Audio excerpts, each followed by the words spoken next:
आशा करता हूं आप सब बहुत अच्छे होंगे। मेरा नाम है सिद्धांत अग्निहोत्री, स्टडी आईक्यू पे आपका बहुत बहुत स्वागत है। ब्राजील की बात करेंगे। बैंड बज गई है ब्राजील की, देख लो। ये हमारी टेस्ट सीरीज है, ये मेरा इंस्टा है, मुझे फॉलो करो। Second wave of the pandemic Brazil को भयानक तरीके से बर्बाद करती जा रही है। 70,000 से ज्यादा केसेस आ रहे हैं इस समय। डेली 2,000 डेथ्स हो रही हैं डेली। बहुत बुरी हालत है दोस्तों। भारत में भी केसेस अब हल्के हल्के बढ़ने लगे, लेकिन भारत में वैक्सीनेशन बहुत अच्छे से हो रहा है, ये हमारे लिए खुशखबरी है।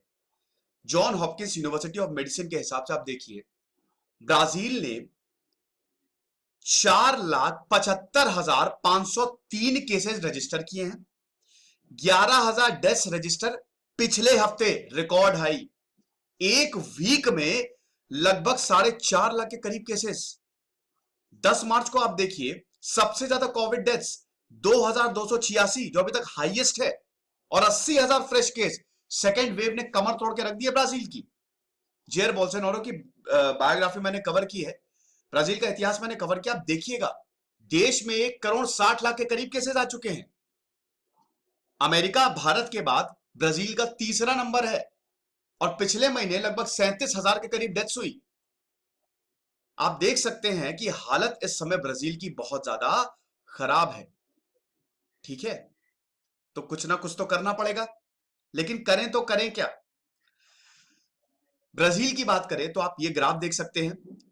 मार्च 2021 आते आते ये सीधा 70,000 पे पहुंच गया है। केसेस काउंट डेली बढ़ते जा रहे हैं, पूरी दुनिया में ही अब धीमे धीमे बढ़ रहे हैं।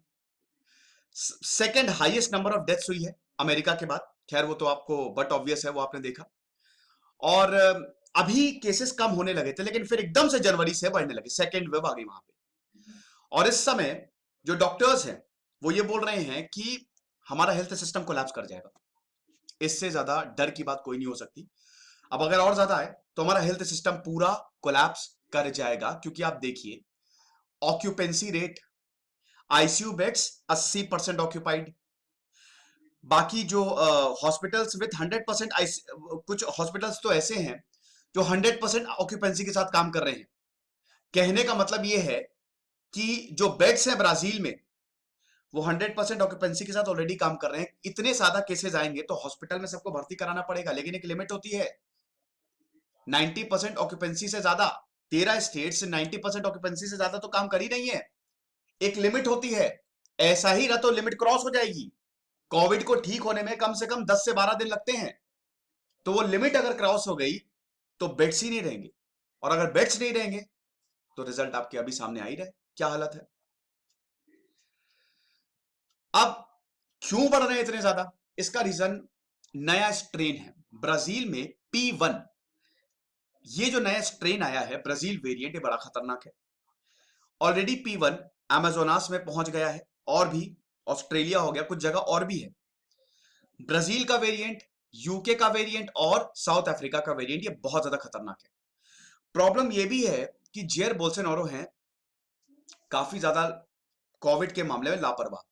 जो देश लापरवाह है उसका खामियाजा उसको भुगतना पड़ रहा है। आप देख रहे हैं भारत ने बहुत ही अच्छे से, भारत डिस्पाइट कि हम सबसे ज्यादा पॉपुलस नेशन है, सेकंड पॉपुलस नेशन, लेकिन उसके बावजूद हमने बहुत अच्छे से कंट्रोल किया है। आपने देखा है भारत में जो केसेस आ रहे हैं ना, उसमें से ज्यादातर, आधे से ज्यादा तो महाराष्ट्र में ही आ रहे हैं, फिर केरल और पंजाब। बाकी सब जगह बिल्कुल कंट्रोल में, हालांकि फिर धीमे धीमे बढ़ रहे हैं। लेकिन ब्राजील में और अमेरिका में केसेस कम होने का नाम ही नहीं रहे। अभी अमेरिका में भी कम हो रहा है, लेकिन ब्राजील में आप देख सकते हैं सेकेंड वेव आ गई। तो ये जो नया वेरिएंट है ये बहुत ज्यादा खतरनाक है। ट्वाइस ट्रांसमिसेबल है, ये दो दुगना ट्रांसमिसेबल है। और इनफैक्ट जिन लोगों को एक बार कोविड हो गया है, एंटीबॉडीज डेवलप हो चुकी हैं, दोबारा हो रहा है उनको, उनकी भी इम्यूनिटी को ये इवेड कर रहा है। ऊपर से ब्राजील का vaccination campaign is a disaster. बहुत ही ज्यादा स्लो प्रोग्रेस है। सिर्फ और सिर्फ 4% लोगों को ही अभी तक वैक्सीन मिल पाई है। यहां के डॉक्टर को तो, यहां के जो डॉक्टर्स हैं वो तो ब्राजील के इस नए स्ट्रेन को एटम बॉम्ब कह रहे हैं। पूरी तरीके से हेल्थ सिस्टम कोलैप्स कर जाएगा, प्राइवेट और गवर्नमेंट हॉस्पिटल अगर ऐसे ही चलता रहा तो। जेयर बोल्सोनारो की बात कर लेते हैं। अभी अमेजोन, जिनको लंग्स ऑफ दी अर्थ बोला जाता है, वहां पे आग लगी, तब भी इनका अजीब व गरीब स्टेटमेंट।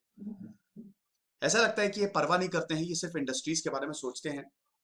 क्राइसिस धीमे धीमे बढ़ती जा रही है और इन्होंने ये बोला है ब्राजीलियन से, कोविड के बारे में रोना बंद करो, स्टॉप वाइनिंग अबाउट कोविड।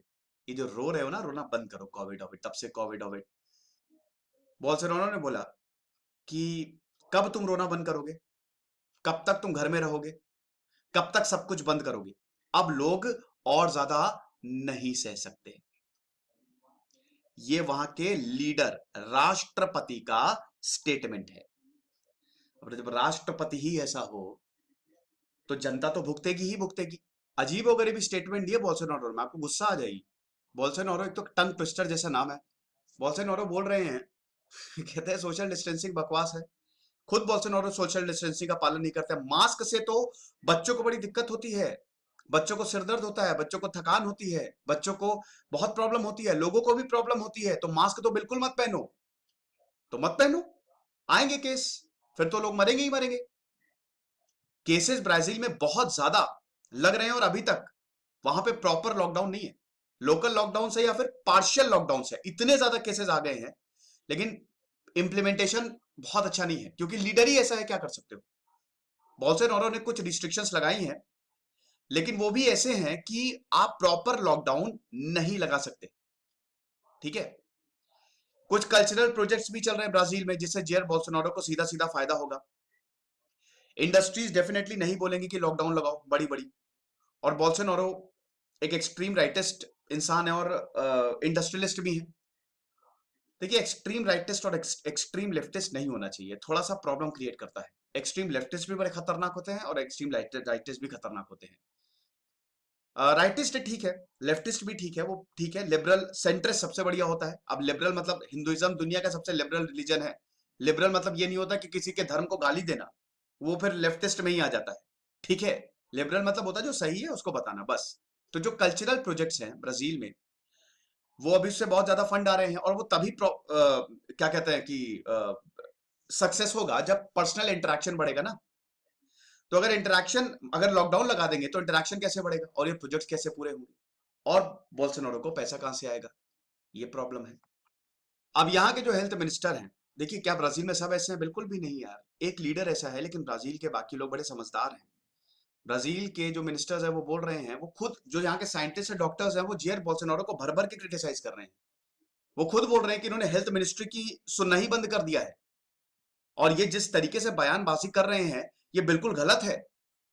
और साइंटिस्ट जो हैं वो ये भी डर रहे हैं कि जो बोल्सोनारो का स्टेटमेंट है वो लोगों को और ज्यादा भटका देंगे। अब लोग वैक्सीन भी नहीं लेंगे क्योंकि सरकार की कोई प्लानिंग है ही नहीं। एक तो वैसे ही इनोक्यूलेशन प्रोग्राम, वैक्सीनेशन प्रोग्राम जो है वो बहुत ही स्लो पेस पे है, ऊपर से इस तरीके का स्टेटमेंट लीडर का, लोग बिल्कुल किनारा कर लेंगे और ये बढ़ता ही रहेगा। बोल्सोनारो तो इसको लिटिल फ्लू बोलते हैं, ये छोटा सा फ्लू है और एकदम सही हो जाएगा। कोई डेफिनेट प्लान नहीं है किस तरीके से फाइट करेंगे, मुश्किल है। इसीलिए बहुत सारे, अब देखिए पब्लिक को तो दिख रहा है ना, इतने सारे केसेस आ रहे हैं, लोग मर रहे हैं, आप ब्लेम तो किए जाओगे, इससे तो आप बिल्कुल बचोगे नहीं। अब दोस्तों कुछ चौंकाने वाली चीजें मैं आपको बताता हूं, डरिएगा नहीं। यहां पे एपिडेमियोलॉजिस्ट बोलते हैं कि सब खत्म हो चुका है, सारी उम्मीदें जा चुकी हैं। अब ब्राजील को कोई चमत्कार ही बचा सकता है। वैक्सीनेशन ड्राइव हद से ज्यादा स्लो है। अगर ऐसा ही रहा तो Brazil will be the breeding ground of the strains. नए नए स्ट्रेन्स यहां से निकलेंगे अगर ऐसा ही रहा, अगर इसको कंट्रोल नहीं किया गया। Open air laboratory for the virus बन जाएगा ये। इतनी बुरी हालत, और जब ऐसा होगा तो ये पूरी ह्यूमैनिटी के लिए खतरा है, कोई भी नहीं बचेगा। तो इसीलिए भारत भी वैक्सीन दे रहा है, आपको पता ही है ब्राजील को, लेकिन वैक्सीनेशन प्रोग्राम वहां के लीडर ही ऐसे हैं, तो क्या कर सकते हो आप। अनकंट्रोल्ड आउटब्रेक्स है और आप समझिए कि ये बढ़ता जा रहा है क्योंकि ये बहुत ही खतरनाक है। अब उसके बाद फाइजर बायोएनटेक जो वैक्सीन है वो P1 स्ट्रेन के खिलाफ मतलब इफेक्टिव है, तो अच्छी बात है। ये थोड़ी राहत की खबर है और ब्राजील ने भी रिसेंटली इसको अप्रूव भी कर दिया है। लेकिन वही है ना कि एक तो इनैक्यूलेशन ड्राइव इतनी कम, ऊपर से इसको प्रोक्योर कैसे करोगे। पहली बात तो इसके लिए प्रॉपर कोल्ड स्टोरेज चाहिए, -90 डिग्री सेल्सियस पे तो इसको आपको स्टोर करना है, प्लस ये इतनी महंगी। प्रॉब्लम बेटा बहुत ज्यादा है। तो अब देखेंगे आगे क्या होता है। ये मेरा टेलीग्राम चैनल है, 13,500 सब्सक्राइबर है, आप इसको ज्वाइन करिए। ये मेरा इंस्टा है, आप इसको फॉलो करिए। खुश रहिए, पढ़ते रहिए। जैसे सिद्धांत अग्निहोत्री साइनिंग ऑफ।